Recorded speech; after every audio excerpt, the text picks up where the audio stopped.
Hi everyone, welcome to my channel Ashwini హరివిల్లు. ఈరోజు నేను చేయబోయే రెసిపీ డాబా స్టైల్ పన్నీర్ బుర్జీ అండి. అది ఎలా చేసుకోవాలో ఈజీ వేలో ఇప్పుడు నేను మీకు చూపిస్తాను. పన్నీర్ బుర్జీ చేసుకోవడానికి ఒక మిక్సింగ్ బౌల్లోకి 1 కప్పు పెరుగు వేసుకోవాలి, 1 టీ స్పూన్ కారం వేసుకోవాలి, 1 టీ స్పూన్ సాల్ట్ వేసుకోవాలి, 1 టీ స్పూన్ కసూరి మేతి వేసుకోవాలి, 1 teaspoon dhania powder, 1/2 teaspoon jeera powder, 1/2 teaspoon garam masala, 1/2 teaspoon pav bhaji masala, 1/2 tea spoon పసుపు ఇందులోకి వేసేసుకోవాలి. ఒకసారి ఇదంతా మంచిగా మిక్స్ చేసుకోవాలండి.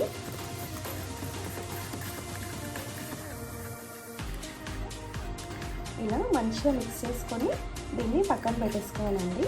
నెక్స్ట్ ప్రాసెస్ ఏంటో చూద్దాం. ఇప్పుడు స్టవ్ పైన ప్యాన్ పెట్టి అందులోకి కొద్దిగా బటర్ వేసుకోవాలి, 4 టీ స్పూన్ల ఆయిల్ వేసుకోవాలి ఇందులోకి. ఇప్పుడు ఇందులోకి ఒక 2 టీ స్పూన్ల శనగపిండిని వేసుకోవాలి.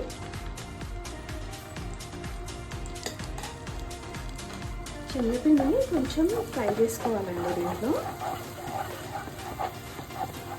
మంటని సిమ్లోకి పెట్టేసి మంచిగా ఫ్రై చేసుకోవాలి. శనగపిండి ఫ్రై అయిపోయిందండి, మంచి స్మెల్ వస్తుంది. ఇప్పుడు ఇందులోకి 1 టీ స్పూన్ జీలకర్ర వేసుకోవాలి,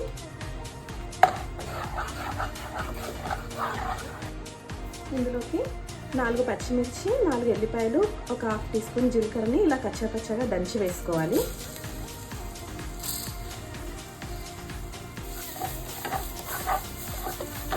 ఇలా కలుపుకోవాలండి మంచిగా. ఈ శనగపిండిని మాడకుండా చూసుకోవాలి, మాడితే టేస్ట్ అస్సలు బాగోదండి. ఇప్పుడు ఇందులోకి మనం రెడీ చేసి పెట్టుకున్న కర్డ్ని ఇందులో వేసేసుకోవాలి. ఒకసారి మంచిగా కలుపుకోవాలండి దీన్ని.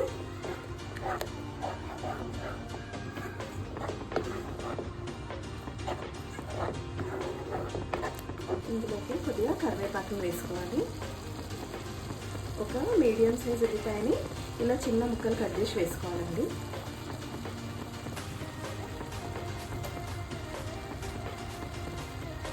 ఇవన్నీ కొంచెం ఆయిల్లో ఒక 2 మినిట్స్ ఫ్రై అవ్వాలండి. నేను ఈ క్వాంటిటీ అంతా పావు కేజీ పన్నీర్కి క్వాంటిటీ చెప్తున్నానండి. ఇవన్నీ మంచిగా ఆయిల్లో ఫ్రై అయిపోయాయండి.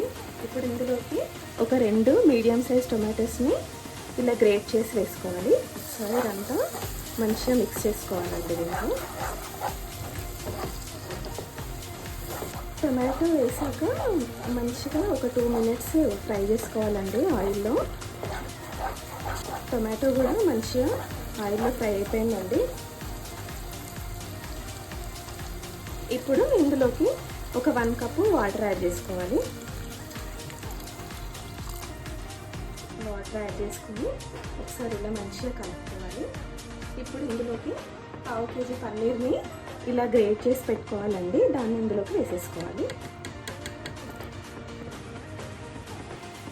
ఒకసారి ఇదంతా మంచిగా కలిపేసుకొని ఒక 5 to 6 మినిట్స్ ఉడికించుకోవాలండి.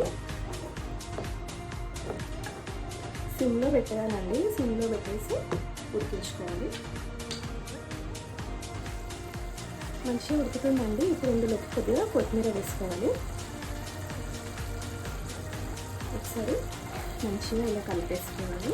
ఇంకొక 2 మినిట్స్ అయితే కర్రీ రెడీ అయిపోతుందండి. ఫైనల్గా ఇందులోకి కొద్దిగా బటర్ని వేసేసుకోవాలండి. ఇంకా స్టవ్ ఆఫ్ చేసేయడమే, కర్రీ రెడీ అయిపోయింది.